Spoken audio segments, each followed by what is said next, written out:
Okay, so this is going to be just like an overview of the things you need to know about 3.1 mode of action in enzymes for AS Bio enzymes. So the first thing you need to know, you need to be able to state that enzymes are globular proteins that catalyze reactions inside cells, intracellular enzymes, or are secreted to catalyze reactions outside cells, extracellular enzymes. So enzymes being globular is important because this means that they have a tertiary or quaternary structure, and the active site of the enzyme is formed by the folding of the tertiary structure, which is why the R groups on the active site may not be successive numbers. So that means like when you have your active site here, this might not be like amino acid 1, 2, 3, 4, 5, 6. It might be amino acids 27, 32, 15, 358 because of all that intricate folding of the polypeptide chain. So, and this quality is what allows the enzyme's active site to have specificity to the substrate.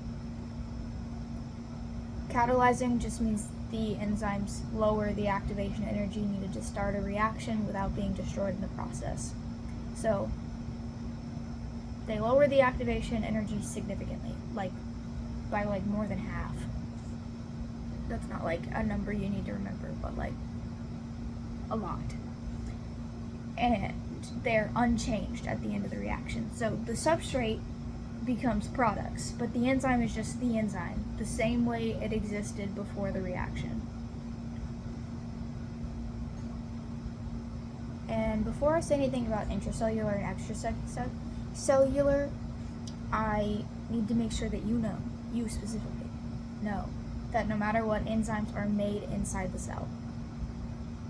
Enzymes are proteins, and proteins are synthesized in ribosomes and folded in the Golgi apparatus. Enzymes are always, always, always made inside the cell. Enzymes are made inside the cell. Always. Intracellular enzymes catalyze reactions occurring inside the cell. Extracellular enzymes catalyze reactions occurring outside the cell. The terms extracellular and intracellular enzyme refers to where the reaction is taking place. Enzymes are always made in the cell. So if it says intracellular or extracellular, it's talking about where the reaction is taking place, not where the enzyme is being made. The enzyme is always made in the cell. Always. Always, always, always. Don't get that question wrong. Please, don't get it wrong. Please. Okay. 2. Explain the mode of action of enzymes in terms of an active site, enzyme-substrate complex, lowering of activation energy and enzyme specificity, including lock and key hypothesis and induced fit hypothesis. So, the enzyme's active site is the part of the enzyme where the substrate binds. The active site of the enzyme has specificity to its substrate. For example, amylase and the active site of amylase has specificity to starch. The substrate collides with the active site of the enzyme and temporary bonds are formed between the substrate and the R groups of the active site of the enzyme. And then once those bonds are formed, that's the formation of the enzyme-substrate complex. And you have to write out enzyme-substrate complex on your exam. You can't write ESC. They won't take that as enzyme-substrate complex. There are 2 hypotheses explaining specificity between enzymes and substrates: lock and key and induced fit. Lock and key is older, but that doesn't mean it's discredited at all. It's still very important. It's just older. And explains that substrates fit exactly into the enzyme's active site. So here we have a lump of polymer clay, but here we have an enzyme, okay, and this is the active site right here, and then we have our substrate, and it's over here, and whoa, the kinetic energy is just right, and it collides, whoa, and see, it fit perfectly. Yippee! So now the reaction's gonna happen, and then products form. Woohoo! Okay? So that's lock and key. It fits exactly into it. Hold on. I might have put that in. Okay. It fits exactly into it. That's not going anywhere because it fits exactly into it. They're best buds. And then induced fit is newer. It's just newer. In induced fit, the enzyme's active site and the substrate are mostly complementary or partially complementary. So they don't have full specificity, but they still have specificity, but it's just they're mostly complementary. Which just means that it's not an exact fit, but it will still fit. When the substrate collides with the active site molds around the substrate, creating complete specificity. Temporary bonds are made, the enzyme substrate complex forms, which is what this was, by the way. This is an enzyme substrate complex.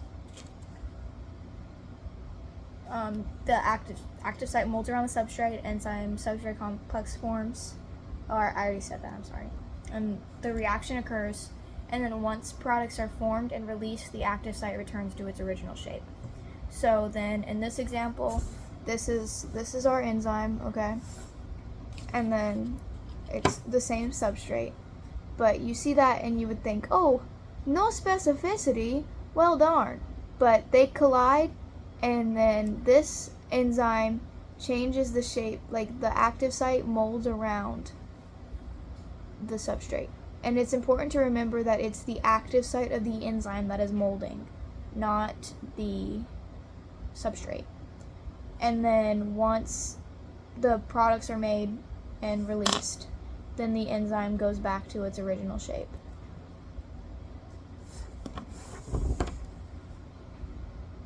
Okay. 3. Investigate the progress of enzyme-catalyzed reactions by measuring rates of formation of products using catalase and rates of disappearance of substrate using amylase. Measuring formation of products with catalase. Catalase turns hydrogen peroxide into oxygen and water, so you would just count the bubbles produced per second. Or like use an actual machine that counts the bubbles, but it's a expensive piece of equipment. Measuring the rates of disappearance of substrate using amylase.